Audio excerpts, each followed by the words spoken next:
Hours. Yes, we begin, though, with a couple of legal stories with implications for President Trump and people in his orbit. According to newly released court documents, the FBI believed that then-candidate Donald Trump was closely involved in a scheme to hide hush money payments to porn star Stormy Daniels during the 2016 presidential campaign.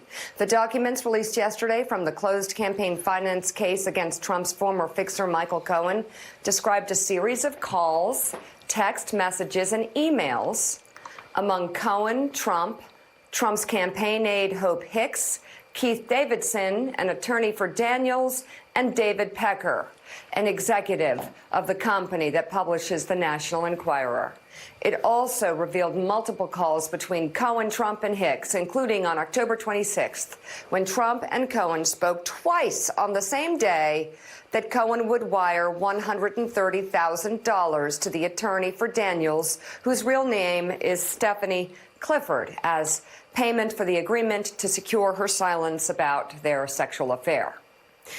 An FBI agent investigating the matter wrote that based on the timing of these calls and the context of these text messages and emails, I believe that at least some of these communications concerned the need to prevent Clifford from going public, particularly in the wake of the Access Hollywood story. In a statement from prison, Cohen said he and other members of the Trump Organization were directed by Mr. Trump to handle the Stormy Daniels matter, including making hush money payments. President Trump has denied having an affair with Daniels. Let's bring in State Attorney from Palm Beach County, Dave Ehrenberg, and former Justice Department spokesman and now on MSNBC, Justice and Security Analyst Matt Miller. Matt, let me begin with you. We're talking about this closed case. Does that mean there's not going to be prosecution against the president for campaign finance violations on the Stormy Daniels affair? Well, it seems like that's the case for now. Of course, the statute of limitations will continue to run until sometime in 2021. So I think one of the big questions is whether this case can be reopened if the president loses his reelection. I think you hit on, though, the big questions for me out of this. It's not so much, what we learned about the president lying to the public about his knowledge. I think we all already knew that. The big questions for me are, why did the Justice Department end this investigation? Did they end it because the president has immunity, the same way he did in the Mueller investigation, because he's a sitting president? Or did they end it because they didn't think there was enough evidence to charge him? And so they don't plan. But Matt, we've talked about the implications of this, and for the FEC, we've talked about the implications of this for federal power, for a president's power. Again, it's circular logic. The president did this so he could get elected president of the United States. This Stormy Daniels porn star affair, the hush money, was all part of an effort for him to keep this to the side long enough to get elected president of the United States. If you have to do something that breaks federal campaign laws, which this clearly did, by any reading, any conservative or liberal reading of it, and that helps you get elected president of the United States, can you then say, I can't be prosecuted because I am president of the United States, despite the fact that the act that is being examined is an illegal action that got you elected president of the United States? Because I can tell you this, I've known congressmen that were sent to jail for far less than this. Yeah, members of Congress are unfortunate to not have the same OLC opinion that protects the president. Look, I agree with you absolutely, Joe. The problem is the Justice Department doesn't agree. And the Justice Department believes that as long as the president is sitting in office, he can't be prosecuted for anything. But I think did we get that logic, though? I mean, because, again, no, I'm getting a little tired of Robert Mueller, getting a little tired of Robert Mueller, and getting a little tired of the Justice Department saying, oh, no, we're not going to prosecute the president.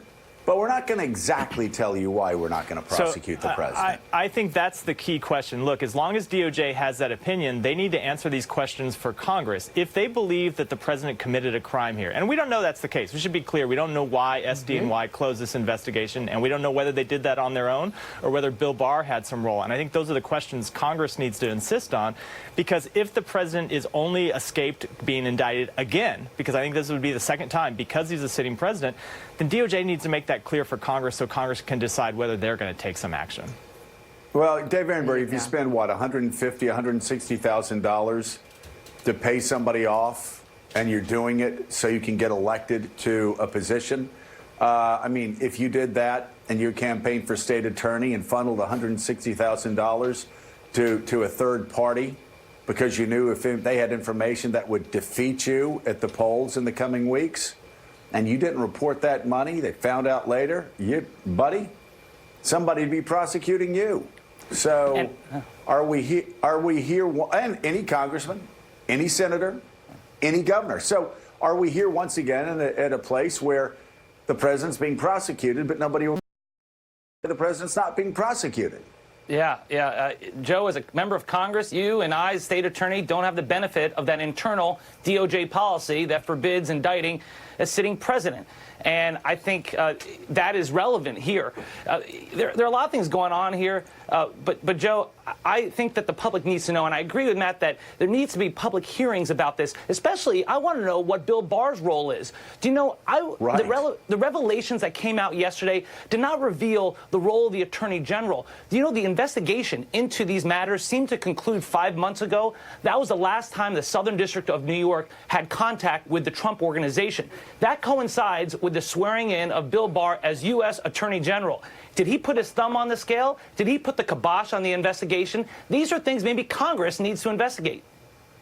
Well, and this is something that we said, Matt, a long time ago, that while we were concerned about Bill Barr lying, about mischaracterizing Robert Mueller's letter, the more frightening aspect of his new position and seeing himself as a defense lawyer for Donald Trump and not actually an acting attorney general for the people of the United States of America would be all of the prosecutions he decided to not pursue, or all the politically charged prosecutions he decided to pursue for the benefit of the president. Yeah, that's right. And look, I find it suspicious that the Justice Department won't answer this question about who made the decision. Look, earlier this week, DOJ decided that they weren't going to bring charges against the police officer who was responsible for the death of Eric Garner in New York. And when they did that, the department made quite clear that it was the Attorney General who made that decision. It was his decision not to bring charges. In this case, they're refusing to answer questions. You look at all the DOJ reporters who are writing stories about this, none of them have been able to figure out whether this was the Southern District of New York's decision or whether Bill Barr was involved in some way. And I will tell you, as a former department spokesman, if the answer is usually you put it out to reporters. And so I have to be a little suspicious that the Attorney General had some role in this.